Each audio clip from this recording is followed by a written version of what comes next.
Cricket ஃபேன்ஸுக்கு வணக்கம். So IPL தொடங்கியாச்சு. முதல் மேட்ச் நடந்து முடிஞ்சதுக்கு அப்புறம் ஆர்சிபி ஃபேன்ஸ் கேட்ட அவ்வளவு கேள்விகள். பேட்டிங் உண்மையாலுமே ஸ்ட்ராங்கா தான் இருக்கு. 170 அடிக்கிறாங்க. கிட்டத்தட்ட இன்னும் மெயின் பேட்ஸ்மேன்ஸான மேக்ஸ்வெல், கேமரூன் கிரீன், பட்டிதர் இவங்க யாருமே பெர்ஃபார்ம் பண்ணாமையே இவ்வளவு ஸ்கோர் வருது. ஸோ பேட்டிங் அப்போ உண்மையாலுமே ஸ்ட்ராங்கா தானே இருக்கு. இப்போ ஆர்சிபில என்னதான் பிரச்சனை? ஸோ என்ன மாத்தி அமைக்க போறாங்க? அடுத்த மேட்ச்ல சேம் ஸ்குவாடோட போவாங்களா இல்ல லிட்டில் பிட் சேஞ்ச் இருக்குமா அப்படிங்கிற மாதிரி கேட்டிருந்தீங்க. ஸோ அது மட்டும் இல்லாம சிஎஸ்கே ஆர்சிபி அடுத்த மேட்சுக்கு என்னென்ன மாற்றங்கள் பண்ணணும், ஸோ அப்கமிங் மேட்சஸ் எல்லாம் எப்படி இருக்க போகுது அப்படிங்கறத கம்ப்ளீட்டா இந்த வீடியோல பார்த்து தெரிஞ்சுக்கலாம். அதுக்கு முன்னாடி சேனலுக்கு வரீங்கன்னா மறக்காம சப்ஸ்கிரைப் பண்ணி சப்போர்ட் பண்ணுங்க. அப்பதான் அப்டேட் எல்லாம் எங்களை வந்து சேரும். சரி வாங்க வீடியோக்குள்ள போலாம். ஸோ இந்த வீக்கெண்ட் ஒரு பிக் வீக்கெண்ட், ஏகப்பட்ட மேட்சஸ் காத்துட்டு இருக்கு. ஸோ டிசி பஞ்சாப் ஒரு மேட்ச், அது மட்டும் இல்லாம கேகேஆர் எஸ்ஆர்எஸ் மேட்ச், அது மட்டும் இல்லாம ஸோ அடுத்து மும்பை இந்தியன்ஸும் குஜராத் டைட்டன்ஸும் விளையாடுறாங்க. அது பயங்கரமான ஒரு மேட்ச் அப்படின்னு தான் சொல்லணும். ஸோ வீக்கெண்ட்ல எல்லா மேட்சுமே நல்லா இருக்கும். ஸோ எது பெஸ்ட் மேட்சா இருக்கும், ஸோ அதுக்கும் நம்ம சேனல்ல வீடியோஸ் எல்லாம் வரப்போகுது. ஓகேவா? ஸோ இதுல CSK and RCB opening match ஆடினாங்க. So one of the best மேட்சா இருந்துச்சு. ஆக்சுவலா ஒரு 5 விக்கெட் போனதுக்கு அப்புறம் மொக்கையான கேமா போயிடும் போல. ஒன் சைடு ஈஸியா சிஎஸ்கே சேஸ் பண்ணிட்டு போயிடுவாங்க போல. இது ஒரு 130 140 டார்கெட் இருக்கும். ஸோ மொக்கையா போகும் அப்படிங்கிற மாதிரி எக்ஸ்பெக்ட் பண்ணோம். உண்மையாலுமே ரெண்டு சைட்ல இருந்து குட் கிரிக்கெட் அப்படிங்கறத விளையாண்டாங்க. பாராட்டியே ஆகணும். ஸோ சிஎஸ்கே பொறுத்த வரைக்கும் அடுத்த மேட்ச்ல எந்த மாதிரியான 11 சேஞ்ச் இருக்குன்னு கேட்டா ஸோ சொல்லவே முடியாது. இதே டீமோட தான் போவாங்க. வேற யாரையுமே மாத்த தேவையில்லை. மேபி துஷார் தேஷ்பாண்டேவை தூக்கிட்டு அந்த இடத்துல முகேஷ் இல்லைன்னா ஷார்துல் தாக்கூர் வரலாம். ஷார்துல் தாக்கூர் வந்தா எக்ஸ்ட்ரா ஒரு பேட்டிங் ஆப்ஷன் தான் சொல்லுவேன். துஷார் தேஷ்பாண்டே ரஞ்சியில் அடிச்சாரு, எல்லாம் ஓகே தான். ஆனா ஷார்துல் தாக்கூர் பியூரா ஆடுவாரு. கேகேஆர்ல ஒரு 50 கூட போன தடவை நம்ம பார்த்தோம். சோ என்ன நடக்க போகுது அப்படிங்கறத பார்க்கலாம். ஆனா உடனடியா அந்த மேனேஜ்மெண்ட் அந்த முடிவு எடுக்க மாட்டாங்க. அந்த மாதிரி மேனேஜ்மெண்ட் கிடையவே கிடையாது. துஷார் தேஷ்பாண்டே போன தடவை சொதப்பியே ஃபுல்லா அவரை பேக் பண்ணி லீடிங் விக்கெட் டேக்கரா இருந்தாரு. ரன் அதிகமா கொடுத்தாலும் லீடிங் விக்கெட் டேக்கரா இருந்தாரு. So maybe 2 or 3 matches chance கொடுப்பாங்க. அப்படி பெர்ஃபார்ம் பண்ணலைன்னா அந்த சேஞ்சஸ் அப்படிங்கறது வரலாம். சோ மொத்தபடி 11ல சேஞ்சஸ் இருக்க வாய்ப்பில்லை ராஜா. அப்படியே கட் பண்ணி ஆர்சிபி பக்கம் போனோம் அப்படின்னா அவங்க சேஞ்ச் பண்ணாட்டியும் பண்ணி தொலைங்கடானுங்கிற மாதிரி 4-5 பேர் சொல்லிட்டு இருக்காங்க. இதில் குறிப்பா அல்சாரி ஜோசப் இருக்காரு இல்லையா, அவர் மேல சில பேர் காண்டா இருக்கிறாங்க. சில பேர் வந்துட்டு முதல் மேட்ச் தானே அப்படிங்கிற மாதிரி இருக்காங்க. சோ அவர் எல்லாமே நல்லா தாங்க போட்டாரு. இருந்தாலும் ஏன் காண்டு அப்படின்னா இந்த பிட்ச்ல ஒரு விக்கெட் எடுக்கல, லீடிங் விக்கெட் டேக்கரா இருக்க வேண்டிய ஒரு பவுலர் இப்படி பண்ணிட்டு இருக்கீங்களேங்கிற மாதிரி கேட்டிருந்தாங்க. நேத்து ஆர்சிபி மேனேஜ் பண்ண ஒரு தப்பு என்ன அப்படின்னா டாஸ் வின் பண்ணி ஃபேப் டூ பிளஸ் என்ன பண்ணாருன்னா நாங்க பேட்டிங் எடுக்கிறேன்னு சொல்லியிருந்தாங்க. உண்மையாலுமே அவங்க கடப்பாற சைடுக்கு சேசிங் எடுத்திருக்கலாம். சிஎஸ்கேவும் கடப்பாற தான் அப்படின்னா கூட செகண்ட் ஹாஃப்ல டியூ வருதோ இல்லையோ சேசிங் எடுத்திருக்கிறது பெஸ்டான ஒரு விஷயம். ஏகப்பட்ட கமெண்ட்ரேட்டர் எல்லாமே சொன்னாங்க. பிகாஸ் ஆர்சிபி அந்த அளவுக்கு யூனிட் வச்சிருக்காங்க. நீங்க பாத்தீங்கன்னாலே தெரியும் 5 விக்கெட் போய் இவ்வளவு தூரம் கொண்டு போய் வந்துட்டு அடிச்சிருக்காங்க. அப்படிங்கிற பட்சத்துல சேசிங் இன்னும் பெட்டரா ஆடி இருக்கிறதுக்கான சான்ஸ் இருக்கு. கொஞ்சம் செட்டில் பண்ணி கொண்டு போயிருப்பாங்க. சோ சேசிங் எடுத்திருக்கலாம். சோ டாஸ்லயே ஒரு சின்ன சொதப்பல் அப்படின்னு சொல்லணும். இனஃப் பட் இருந்தாலும் பரவாயில்ல. ஏன்னா அவங்க டாஸ் வின் பண்ணி பேட்டிங் எடுக்கிறாங்க ஃபர்ஸ்ட் அப்படின்னா கூட பார்த்தோம் அப்படின்னா உங்களுடைய டார்கெட் 170+. உண்மையாலுமே இந்த சேப்பாக் கண்டிஷனுக்கு செம்மையான ஒரு டார்கெட் தான். இருந்தாலும் அவங்க எங்க சொதப்பிட்டாங்க அப்படின்னா பவுலிங் ரொட்டேஷன், பவுலர்ஸை பொறுத்த வரைக்கும் மேக்ஸ்வெல்லை பொறுத்த வரைக்கும் ஒரு 14வது ஓவர் நினைக்கிறேன் அந்த இடத்துல ஒரு ஓவர் கொடுத்தாங்க இல்லையா. உண்மையாலுமே அதுக்கு முன்னாடி 2 ஓவர் ஸ்பின்னர் கொடுத்திருக்கணும். ஒரு ரீசன் சொல்லியிருந்தாங்க. சிவம் துபே பொறுத்த வரைக்கும் ஸ்பின்னர்ஸை பிரிச்சு வீசிடுவாரு, அதுதான் கொடுக்கல அப்படின்னு சொல்லிட்டு. சோ அவரு இப்போதைக்கு லைட் டச்ல தான் இருந்தாரு. ஆர்சிபி தான் டச்ல கொண்டு வந்து விட்டாங்க அப்படின்னு தான் சொல்லணும். நீங்க நேற்று பார்த்துருந்தீங்கன்னா தெரியும் ஓரளவுக்கு தடவிட்டு தான் இருந்தாரு. பிகாஸ் அவருக்கு வந்துட்டு இன்ஜுரிங்க. இந்தியாவுக்கு ஆனதுக்கு அப்புறம் ஒரு 2 மந்த் வந்துட்டு சும்மா தான் இருந்தாரு. அந்த இன்ஜுரியில இருந்து திரும்பி வராரு. அவர் வந்துட்டு பொறுமையா சிங்கிள் ரொட்டேட் பண்ணி 2 ஓடுறத நம்ம நிறைய பார்த்தோம். சிவம் துபே பொதுவா அந்த மாதிரியான பேட்ஸ்மேன்ஸ் கிடையவே கிடையாது. வீசிட்டே இருப்பாரு. இருந்தாலும் அவருக்கு மாட்டுல, அவருக்கு பேட்ல படமாட்டேங்கிறது நல்லா தெரிஞ்சது. அந்த தடவை ஒரு ஸ்பின்னர் கொண்டு வந்திருந்தீங்க அப்படின்னா மேபி ஒரு 6-2 போனாலும் அவருடைய விக்கெட்டை கொஞ்சம் எடுத்திருக்கலாம். ஸோ பவுலிங் ரொட்டேஷன்ல மயங்க் தகர் நல்லா பண்ணாரு. கரண் சர்மாவும் நல்லா பண்ணும்போது ஏன் அவங்களுக்கு ஓவர்ஸ் கண்டினியூவா கொடுக்கல அப்படிங்கறது ஒரு கேள்வி. ஓகேவா? இந்த 2 பிரச்சனையாச்சு.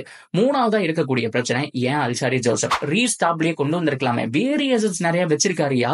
அவரு கொண்டு வந்திருக்கலாம். அவரை கொண்டு வந்திருந்தீங்கன்னா வேற லெவல் பெர்ஃபார்ம் பண்ணிருப்பாரு. சவுத் ஆப்பிரிக்கா T20 நல்லா பண்ணாரு.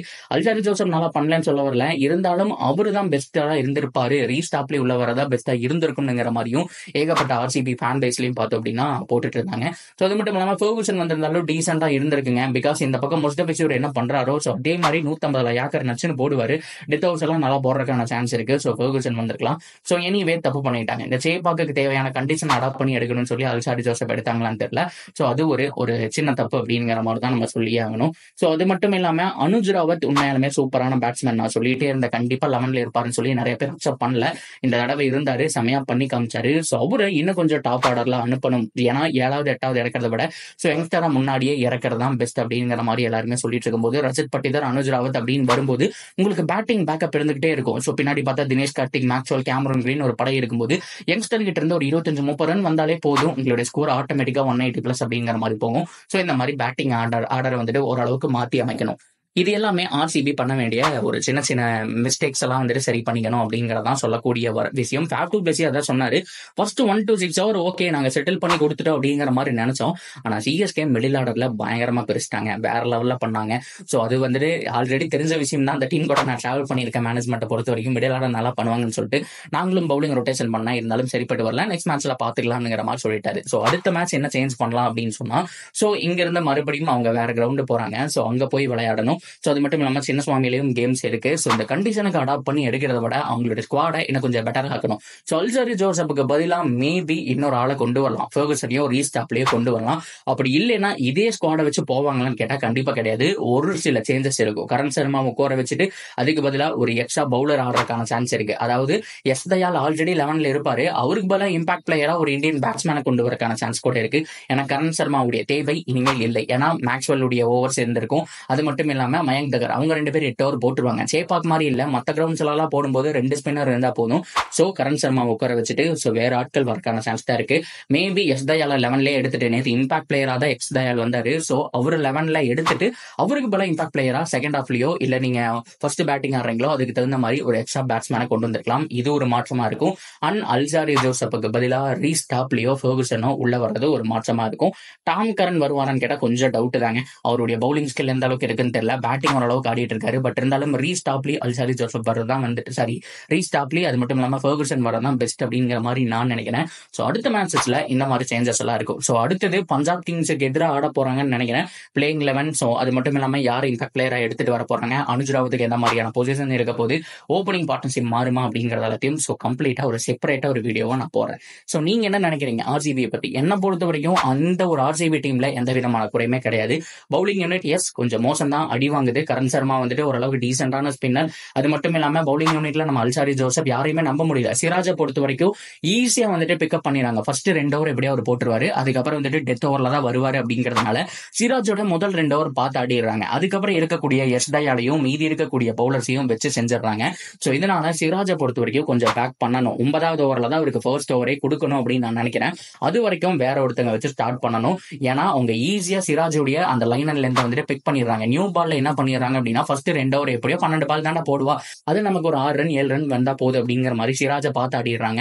ஸோ இடைப்பட்ட ஓவர்ல மற்ற பேட்ஸ்மேன்ஸ் வந்துட்டு மற்ற பவுலர்ஸை பொழந்து கட்டிடுறாங்க.